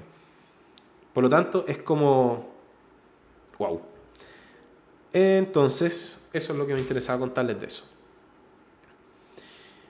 Ya les conté un poco que el antígeno, en el caso de las células T, depende mucho del CD4 y el CD8 para seleccionar el tipo de complejo mayor de histocompatibilidad que van a reconocer. Y esto sí es interesante. ¿Cómo? Creo que lo tengo para el... Sí lo tengo. Tanto los linfocitos T como los linfocitos B sufren un proceso que se llama selección. Yo acá tengo los pro-linfocitos B y pro-linfocitos T. Acá van a pasar muchas cosas, porque acá se están desarrollando. Fíjense que estas células no tienen ni un receptor. Tienen un núcleo, son súper inmaduras, y ni siquiera son ni B ni T. Son células que todavía no se orientan. Por lo tanto, empiezan a proliferar, y algunas de ellas, en esta fase, van a fallar expresando un receptor que se llama receptor de linfocitos pre-B o pre-T, que es este que está acá. Los que fallen y no puedan expresar ese receptor van a ser inducidos a la apoptosis, porque son células falladas que no van a servir. Este receptor o esta célula que se salvó, obviamente acá hay un proceso de diferenciación celular donde se están silenciando genes y activando otros, prolifera y ahora tengo más clones que tienen ese receptor inmaduro. No, acá no aprenden, acá las células que no expresan mueren y el que expresó se salvó y el que expresó prolifera. Y acá viene otra selección, donde acá se le presentan, ¿no es cierto?, el receptor completo, porque este está como cojo, entonces le falta otra cadena más, y aquí se expresa esta cadena que tiene forma de Y. Los que no expresen ese receptor en forma de Y también van a ser inducidos a la apoptosis porque no me van a servir. Por lo tanto, acá yo tengo ya mi célula B o célula T inmadura lista para diferenciarme. ¿Qué va a pasar acá? Si yo tengo una célula que reacciona fuertemente en contra de mis propios antígenos, la voy a inducir a la apoptosis porque es una célula que no tolera y que no tiene tolerancia inmunológica, por lo tanto reacciona en contra de mis propias células, por lo tanto se mueren. Las líneas que no reaccionan en absoluto en contra de mis propias células también se van a morir porque en realidad tienen que reaccionar un poco, pero no tienen que matarla, tienen que ser capaces de reconocerla. Por lo tanto también mueren. Y las células que tengan una débil reacción por los antígenos propios van a ser seleccionados como linfocitos B o linfocitos T maduros. Y aquí ahí se van a ir hacia distintos caminos. Este es el overview general de cómo maduran los linfocitos.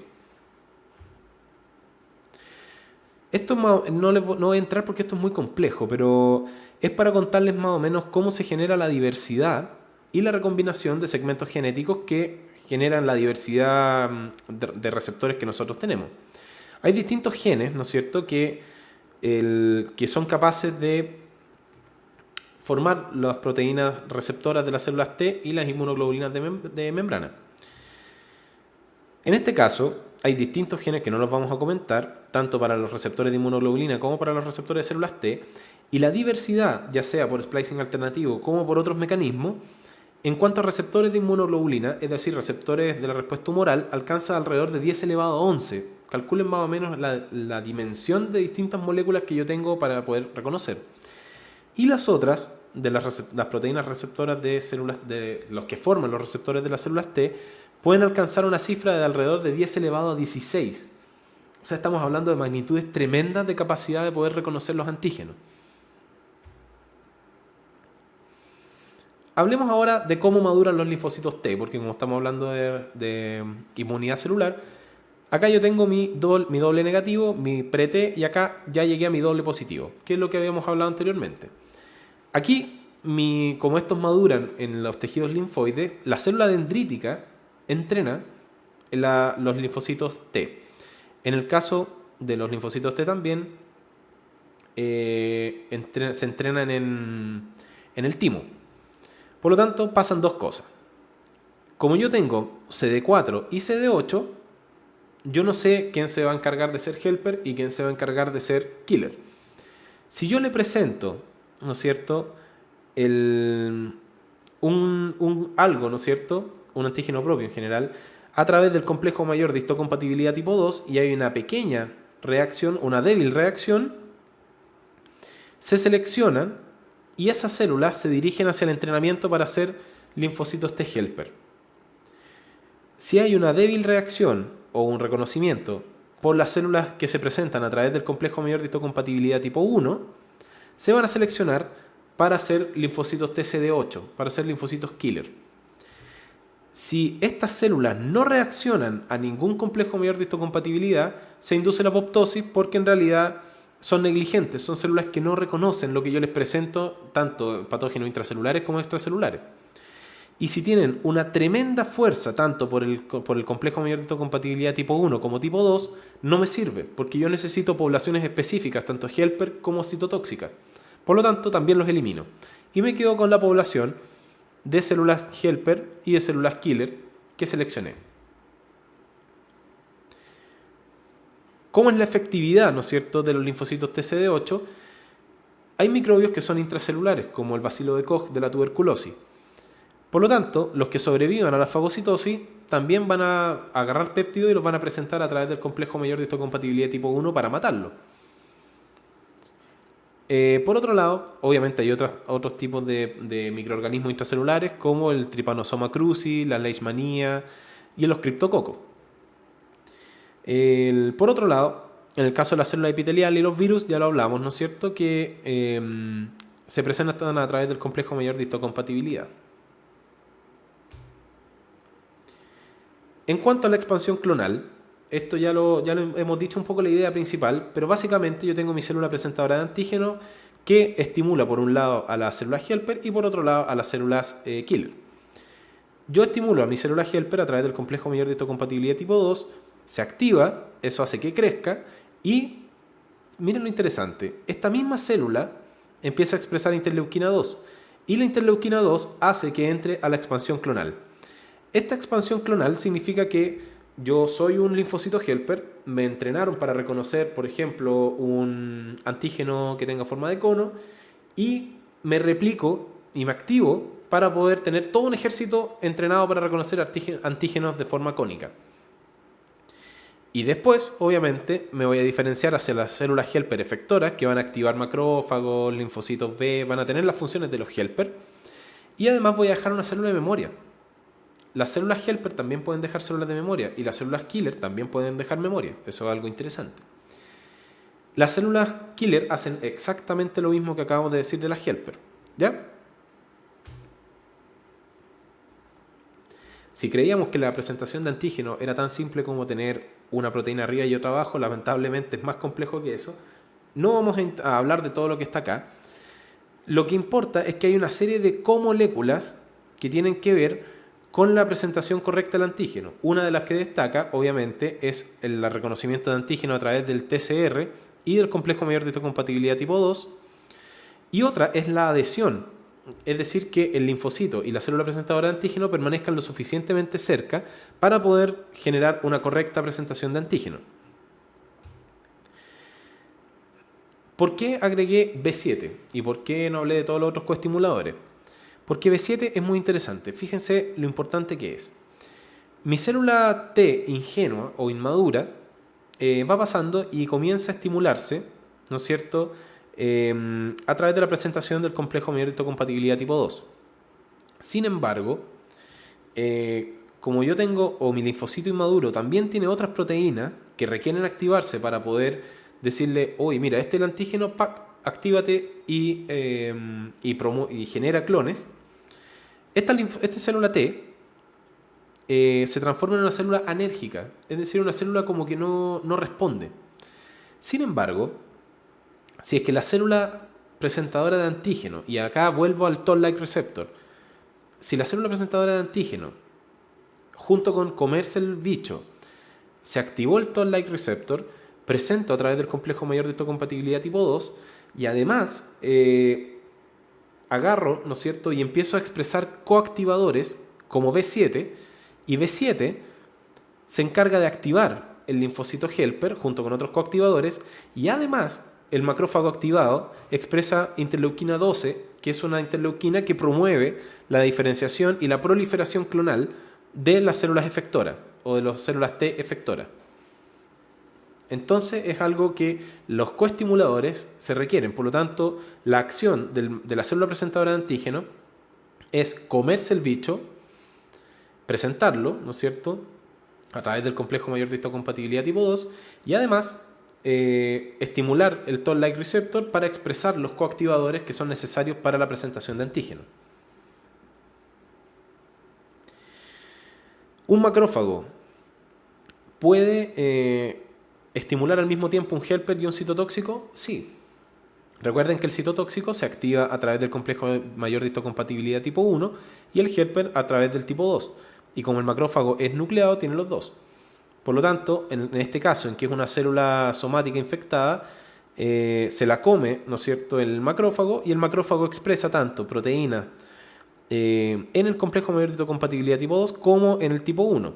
Y una vez que se empieza a activar el helper empieza a mandarle citoquinas al citotóxico, con lo cual el citotóxico se estimula más todavía y se transforma en una expansión clonal. Esto es interesante porque el linfocito B también expresa complejo mayor de histocompatibilidad tipo 2. Por lo tanto, el linfocito B, que es antígeno específico, también puede coactivar un linfocito helper en caso de que reaccione una célula memoria, y viceversa. La célula helper, una vez que se activa, puede activar, ¿no es cierto?, un linfocito B y hacer que se diferencie en células plasmáticas para poder expresar anticuerpos específicos para un determinado bicho. Solamente como para ir dándole vueltas finales, el linfocito T helper 1 y 2, la diferencia que tienen, ambos se activan de la misma manera, pero los TH1 cuando se activan empiezan a generar o a fabricar interferón gamma. Y el interferón gamma lo que hace en el macrófago es activarlo, y ya dijimos todo lo que hacen los macrófagos activados. Lo que hacen también el interferón gamma es ir a los linfocitos B y hacer que el complemento, que lo vamos a ver al final, empiece a unirse a los anticuerpos y genere lo que es, o que potencie, mejor dicho, la opsonización, que es un fenómeno que también vamos a ver en inmunidad humoral, y potencia lo que es la actividad inflamatoria. Por otro lado, los linfocitos T helper 2 acá reconocen otros tipos de proteínas, por ejemplo antígenos proteicos.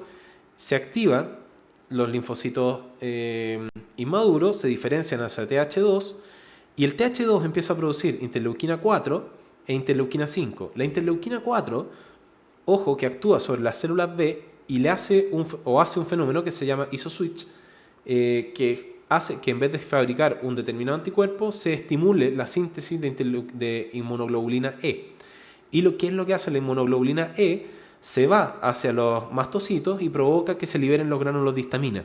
Por lo tanto, está asociado a las respuestas alérgicas. Y por otro lado, la interleuquina 5 se va a los eosinófilos, activa el eosinófilo y ayuda a liberar todo el contenido de los eosinófilos, sobre todo que sirven en respuesta ante parásitos como los helmintos, que son los gusanitos. Esta es una síntesis de toda la respuesta inmune celular. Este es un cuadro muy muy bonito. Lo primero es la inducción de la respuesta, ¿no es cierto?, que es el reconocimiento de los antígenos en los órganos linfoides que viajan por la sangre. Las células presentadoras de antígenos se activan y comienza la expresión de antígenos hacia las células T, con lo que genera la diferenciación y la expansión. Estas células después pasan a la sangre y viajan hacia donde tienen que hacer el efecto, donde además se coactivan, ¿no es cierto?, o entrenan todo el resto de los leucocitos que están en el territorio, y finalmente se genera la acción que se requiere, como la activación de los macrófagos eliminando los microbios y los citotóxicos eliminando las células que estén infectadas. Es como que el innato reconoce, avisa a la respuesta adaptativa, llega a la adaptativa y le dice, sí, mátalo. Es algo más o menos parecido. Esto no lo vamos a ver, no es bastante importante. Lo importante es que existe un balance entre linfocitos Th1 y Th2. Obviamente el Th2 fabrica una serie de interleuquinas que frenan la activación del macrófago y el Th1 genera una serie de citoquinas que estimulan la activación del macrófago. Por lo tanto es un balance entre la proinflamación y la antiinflamación. El CD8, en síntesis, la forma que tiene de matar es induciendo, ¿no es cierto?, gránulos citotóxicos que afectan la permeabilidad de la membrana, generan unos poros que se llaman perforinas, y eso a la larga hace que se activen las caspasas y se induce la apoptosis. Ya vimos que hay patógenos resistentes a los macrófagos. No dije porfirinas, dije perforinas.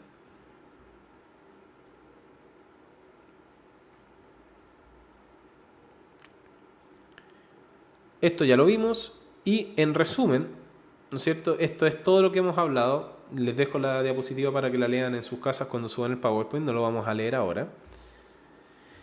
Y ahora, en conjunto a la Universidad Mayor, vamos a ir a la pregunta de desafío que salió en el facsímil, ¿no es cierto? Que en realidad todavía no llegamos a esta parte, pero quiero que vean y la respondan. Tómense 5 minutos de descanso y vamos a seguir con lo que nos falta. ¿Ya?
Ya.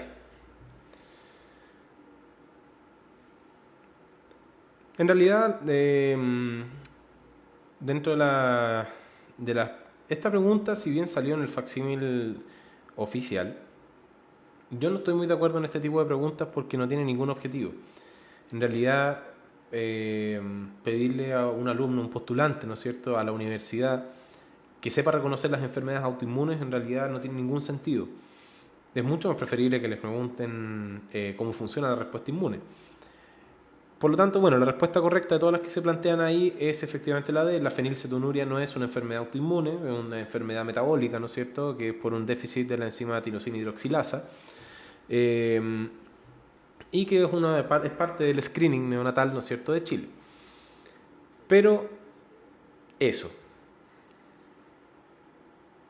Ya.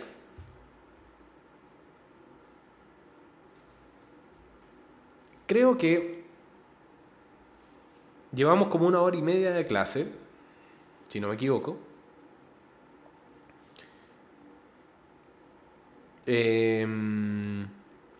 No sé si seguimos o paramos acá, porque de todas maneras la clase, yo prefiero terminar lo que es la respuesta humoral, para no quedar, para cerrar el tema, y después vendría en realidad lo que son las respuestas como más un poco más de enfermedades, ¿no es cierto? Vienen lo que son las alergias y todas esas cosas. ¿Ya? ¿Qué más? Ujú. Se me olvidó que les iba a decir. Pero bueno, lástima que todo esto queda grabado. Después alguien va a ver la clase y va a encontrar que no es muy buena. Entonces,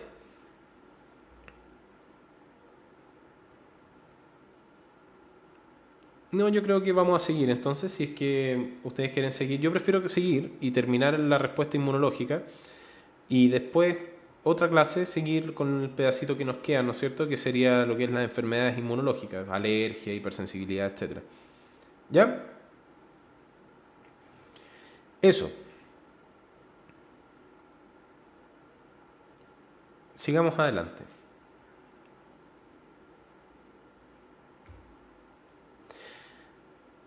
Bueno, entonces ya vimos todos los elementos clave de la respuesta inmunológica celular, ya saben cómo actúa, ya saben también cómo actúan y cómo maduran, eh,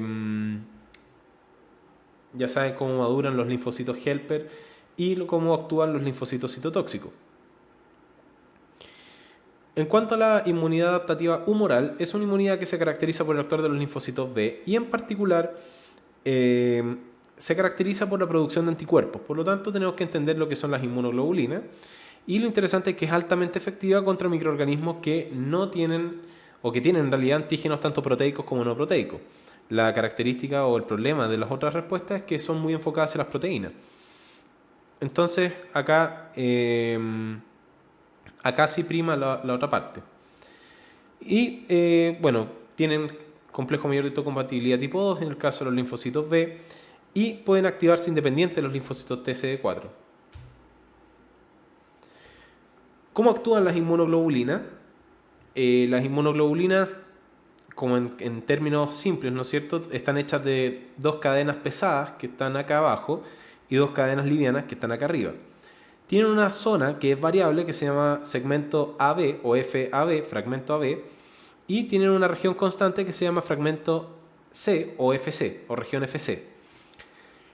Esto es súper importante y por eso se los destaco en rojo, porque hay receptores, ¿no es cierto? El macrófago tiene receptores para la región FC y la región FAB es la que le va a permitir la variabilidad, ¿no es cierto?, que puede tener la respuesta inmunológica del tipo humoral.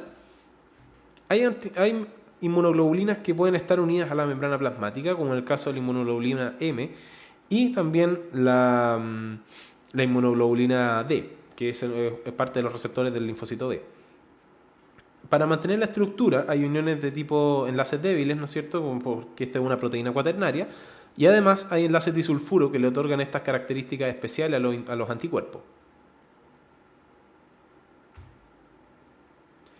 ¿Cuáles son los efectos de la inmunoglobulina en términos globales? La neutralización de los microbios y las toxinas a través de un fenómeno que se llama opsonización, que además la opsonización permite después fagocitar las cosas que se comen. o que, o que agrupan, la citotoxicidad dependiente de anticuerpos, la lisis de los microbios, la fagocitosis de los microbios que tienen pedazos de complemento y la inflamación como tal. Estos son elementos que intervienen tanto con lo que son los anticuerpos como con la intervención de moléculas del complemento. Acá tienen una tabla que están los 5 tipos de inmunoglobulina y sus respectivas funciones, que se las voy a decir porque estas sí son importantes. La inmunoglobulina A es la clásica inmunoglobulina de los epitelios y la inmunoglobulina secretora, que es responsable de la inmunidad de las mucosas y la inmunidad pasiva neonatal. La inmunoglobulina D no se encuentra en la sangre, pueden haber trazas obviamente, pero típicamente no debería estar en la sangre y es clásica de las células B inmaduras. Actúa como un receptor. Y la inmunoglobulina E es clásica de la alergia, ¿no es cierto? Como función tiene la activación de los mastocitos. La inmunoglobulina G también es una inmunoglobulina clásica y una de las más importantes contra la defensa de los microorganismos, junto con la inmunoglobulina M. Participa en lo que es la opsonización, en la activación del complemento, en la citotoxicidad mediada por anticuerpos, etc. Y la inmunoglobulina M es parte, ¿no es cierto?, del receptor de antígeno de las células B inmaduro, junto con la inmunoglobulina D, y también participa en la activación del complemento. El linfocito B, en su maduración, tiene distintas fases, tanto como va variando su DNA y el RNA, y junto con la expresión del receptor de inmunoglobulina. Fíjense que hasta que es un probé no tiene nada, pero después cuando empiezan a expresarse las primeras cadenas, que esta se llama cadena Mu, empieza a haber recombinación de ciertos genes, y después cuando ya es inmaduro, expresa un receptor tipo IgM, que aparte tiene productos del splicing alternativo, recombinaciones de cadenas, etcétera, muy complejo. Y cuando ya es maduro, expresa tanto IgM como IgD de membrana. La forma de activar un linfocito B es que el microbio, puede ser tanto el microorganismo directamente uniéndose al receptor del linfocito B o uniéndose aparte del complemento, que es el C3D, y puede activarse de esa manera el linfocito B. ¿Y qué pasa cuando se activa el linfocito B? Junto con coestimulaciones de los linfocitos T helper, se genera la expansión clonal, igual que antes, y luego viene la diferenciación. Dependiendo de las citoquinas que esté estimulando, puede expresarse una célula B secretora de inmunoglobulina G, puede expresarse una célula, un plasmocito especializado en la secreción de IgM, o puede generarse una célula de memoria. ¿Qué son los plasmocitos y las células de memoria? Los plasmocitos son linfocitos B diferenciados que se especializan en la producción de anticuerpos, mientras que las células de memoria son células inactivas que tienen un switch genético listo para que cuando reconozcan el antígeno se activen inmediatamente a producir un determinado tipo de inmunoglobulina, casi siempre del tipo IgG. Esto salió en una PSU, no me acuerdo del año, pero es importante que también lo tengan en mente. La primera exposición a un bicho, la primera, va a producir una respuesta humoral cuyo anticuerpo va a ser predominantemente IgM, ¿ya? Y va a tener un pic bastante más bajo y va a ser larga, de alrededor de 5 a 10 días. La segunda vez que ese bicho entre al cuerpo, van a haber células memoria y eso va a producir que la respuesta va a ser mucho más rápida y el anticuerpo predominante va a ser del tipo IgG. Por lo tanto, recuerden, la primera respuesta a un bicho va a ser más larga y menos potente y del tipo IgM, y la segunda vez va a ser más rápida, más corta y va a ser del tipo IgG. ¿Ya?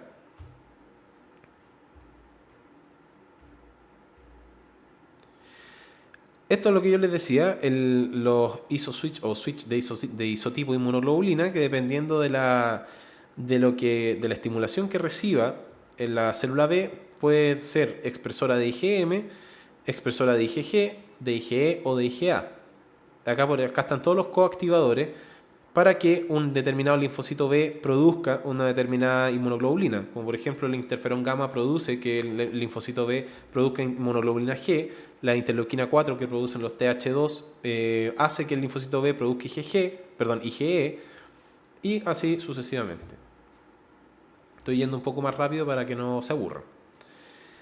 Entonces, ¿cómo se seleccionan los de alta afinidad? Es exactamente lo mismo que antes. Si es que el linfocito B, ¿no es cierto?, migra hasta el centro germinal, que es la parte del centro de los folículos linfáticos, empieza a mutar somáticamente y empieza a probar distintas afinidades a los antígenos, y solamente los linfocitos B que tengan alta afinidad o que tengan inmunoglobulina de membrana de alta afinidad que se unan al antígeno que les presenten las células foliculares van a ser los que se seleccionen, y todos los otros van a ser inducidos a la apoptosis.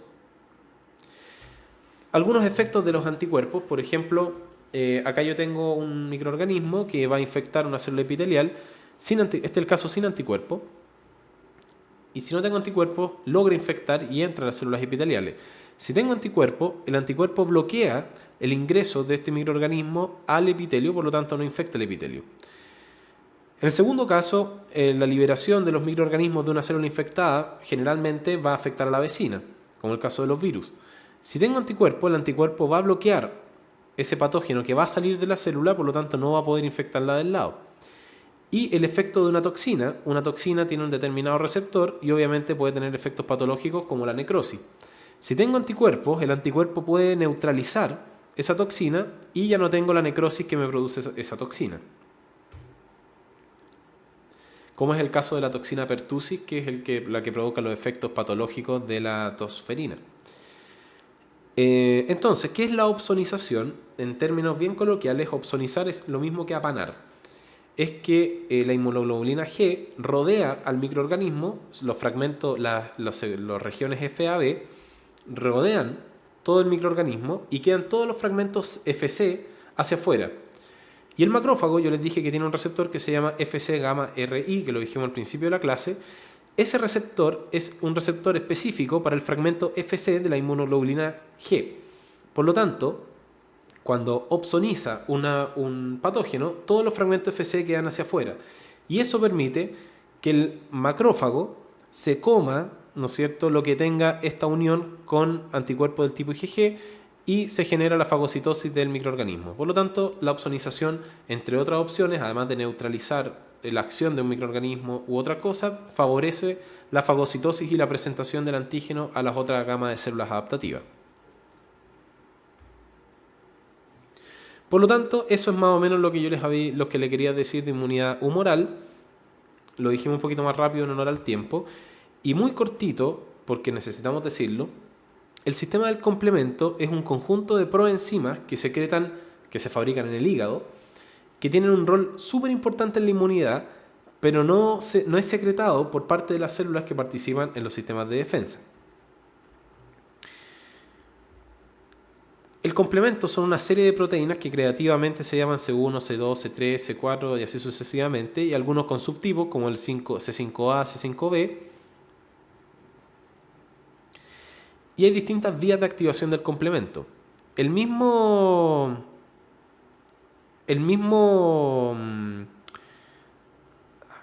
misma respuesta inmune, el cansancio me está afectando un poco, la misma respuesta inmune, las mismas células coordinadoras pueden coordinar cómo actúa el complemento y viceversa. Y es por eso que el complemento puede unirse a ciertos segmentos de las inmunoglobulinas y a interactuar con ciertos receptores de ciertas células del sistema inmune y viceversa. En términos generales, lo que se basa la respuesta del complemento es en lograr generar un complejo que se llama complejo de ataque de membrana, o MAC. Y las formas de formar el MAC se fundamentan en llegar a ensamblar una enzima que se llama C5 convertasa. Y existen 3 rutas para formar la C5 convertasa: la vía clásica del complemento, la vía alternativa y la vía de las lecitinas, que no vamos a comentar mayor parte de ellas porque no tiene mayor fundamento, sino que lo que yo quiero que se lleven a cabo es que la misma respuesta va a formar la C5 convertasa, que va a ayudar a ensamblar este túnel, ¿no es cierto?, que se mete a la membrana plasmática de ciertas bacterias y células y forma un complejo de ataque de membrana que genera diferencias osmóticas tan grandes que termina lisando la célula. Por lo tanto, esas son las respuestas y esa es la forma de actuar del sistema del sistema de defensa. Estas son las tres barreras que participan en la respuesta inmune. La respuesta humoral la pasamos un poquito más rápida en honor al tiempo. Y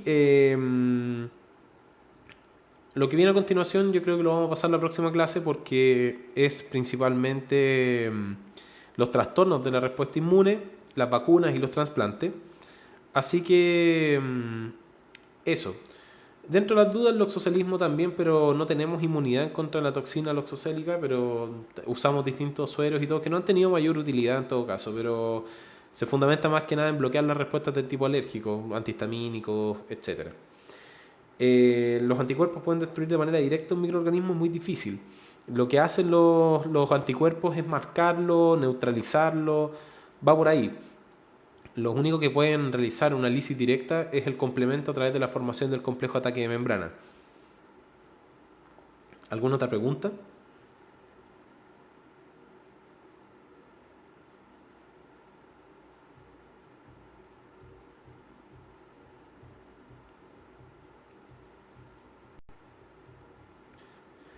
Bueno, antes de irnos, vamos a hacer la segunda mención de la clase de hoy y que en realidad los espíritus emprendedores se inspiran en su entorno. Por lo tanto, recuerden que la U Mayor es la Universidad para los Espíritus Emprendedores y más información en umayor.cl. Bueno, eso entonces sería la clase de hoy. Se extendió un poco más para ir dejando bien claro algunos pasos. Este PowerPoint se los voy a hacer llegar cuando terminemos de verlo, porque todavía nos queda harto, como ustedes pueden ver. Tenemos una serie de cosas que hablar, ¿ya? Así que lo vamos a ver en la próxima clase, junto con hematología, si no me equivoco, que íbamos a ver algunas cosas de hematología. Y ya nos irían quedando un par de clases nomás, y vamos terminando. Así que eso es lo que yo les recomiendo. ¿Ya? Les sigo contestando todas las dudas fuera de la grabación para que no se extienda mucho la grabación.